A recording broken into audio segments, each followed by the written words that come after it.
దావీదు పట్టణములో బెత్లెహేము గ్రామములో కన్యమరియ గర్భమునందు బాలునిగా జన్మించెను. దావీదు పట్టణములో బెత్లెహేము గ్రామములో కన్యమరియ గర్భమునందు బాలునిగా జన్మించెను.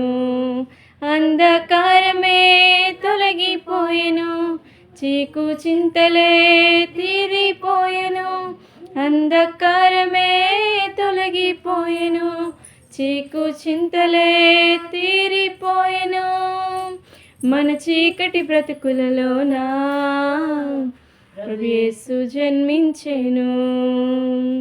మన చీకటి బ్రతుకులలోనా ప్రభు యేసు జన్మించెను. రండోయ్ వేడుక చేద్దాం, కలిసి రండోయ్ పండుగ చేద్దాం. రండోయ్ వేడుక చేద్దాం, కలిసి రండోయ్ పండుగ చేద్దాం.